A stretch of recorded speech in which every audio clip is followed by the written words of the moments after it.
Hello, Taurus, Sun, Moon, Rising, and Venus signs. Kamusta kayo? Sana po'y nasa mabuti kayong kalagayan. Welcome back po sa Star Tarot. At kung bago kayo rito, welcome din po kayo. Please subscribe, like, share my videos, and leave me a comment po kung nakaresonate kayo.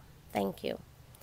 So, yung first message ninyo or first card ninyo is the Six of Wands, which is your situation. This is your challenge.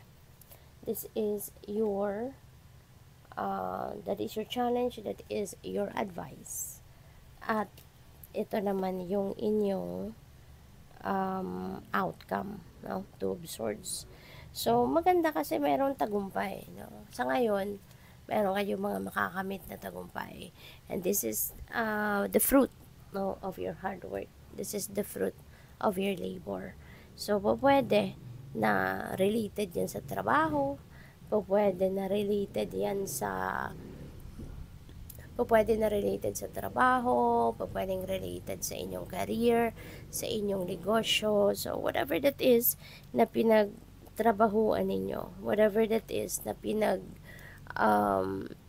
pinagsikapan ninyo, you know, you are going to succeed. You are going to succeed.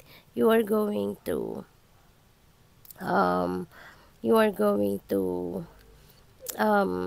kumbaga, magtatagumpay kayo. Your efforts, all the efforts, the hard work, no, is paying off sa ngayon, no? Kaya napakaganda. And yung challenge ninyo is Ace of Cups. So, siguro, syempre, kasi kapag may tagumpay ka, 'di ba? May mga bagong opportunity na pwedeng dadating, pwedeng merong mga reward, no? Pwedeng meron diyang promotion, merong pay raise, merong something new, no? Na pwedeng ilalatag sa iyo ng kumpanya, ilalatag sa iyo ng opisina mo. There is a change that is coming your way. At maaring doon kayo medyo na-challenge kasi baka ang iba sa inyo na merong ganitong sitwasyon is hindi sanay ng merong nagbabago. May mga taong ganun talaga. No, na hindi tayo, may mga tao na hindi komportable kapag merong magbabago. Kapag merong kailangang i-adjust, 'di ba, sa routine, yung mga ganun. Medyo ano yan, may discomfort, 'di ba, na effect. Kaya po pwedeng ganun ang sitwasyon ninyo rito. Nahihirapan kayo rito magsimula, 'di ba? Kunyari sa bagong role na binigay sa iyo, 'di ba? Yung mga ganun. But syempre sa una lang 'yan, 'di ba? But eventually you'd be able to adjust, 'di ba? Makakaano din kayo diyan, makaka-adjust ka din, masasanay ka din. So yung Queen of Swords naman, so this is your advice, no? So ang importante lang is for you to be honest. Kung ano nararamdaman ninyo, kung ano yung totoong laman ng isip ninyo, sabihin ninyo para baka matulungan kayo ng mga tao na nasa paligid niyo. Kunyari, work situation ito, 'di ba? Baka matulungan kayo, no, na makapag-adjust ng mas mabilis or dahan-dahan lang ang transition, 'di ba? Gradual lang. So, there are so many things that other people can do for you as well. Para, 'di ba? Lalo-lalo na kung sa trabaho, for sure there will be support para sa inyo, no, na maka-adjust ka ng mabuti or maayos. Kaya you need also to be honest, no? You need to say something kung ano ang discomfort na nararanasan mo or nararamdaman mo para matulungan kang ma-address yan. Okay? So, yung outcome is Two of Swords. Ano? Decision nito no? There is a decision that you need to make. At feeling ko dito nahihirapan ang iba sa inyo, no, na magdesisyon. Pwedeng related dito sa love life or pwedeng related dito sa trabaho. This could be an offer. Baka ang offer na ito sa inyo, baka promotion or kung ano man, na na related dyan sa tagumpay ninyo, baka yun ang hindi pa ninyo mapagdesisyonan dyan, no? Or baka nalilito pa kayo if you're going to accept it or not. No? So, pwedeng ganun ang ganap dito. So, tingnan natin kung ano pa mga energies. This is clarifying the Six of Wands. So, may offer talaga sa inyo. No? So, this could be an offer para sa pwedeng trabaho, career, or negosyo talaga. So, baka meron talagang ano sa inyo. For the job well done, diba? Parang maraming tao ngayon ang hahanga sa'yo. Maraming tao dito yung makaka-appreciate, no, sa inyo. So, we have Ace of Cups. We have 2 of Cups. Okay? So, dito sa 2 of Cups, this is partnership. No? This is partnership. This is a this is partnership.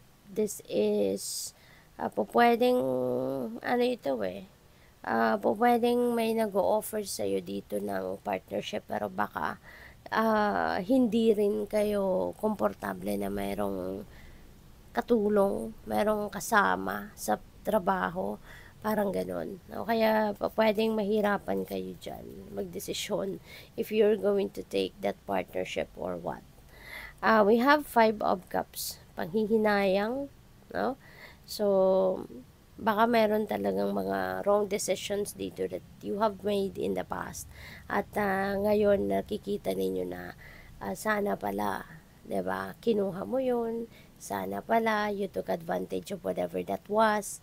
No, so parang ngayon nanghihinayang ka kasi nakukumpara mo na ang sitwasyon mo sa ngayon versus ang sitwasyon mo noon.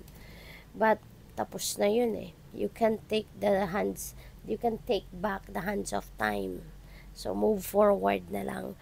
You have 6 of Pentacles. Huwag kang mag-alala. There are supportive people around you. Napakaganda.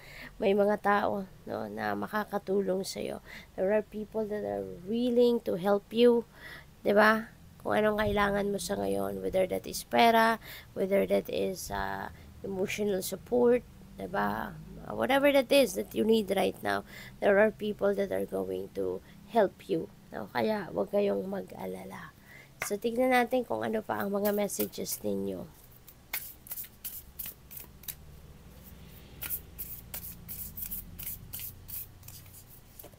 We have life lessons again. Ayan. Kasi nga, 'di ba? Hindi talaga yung buhay natin.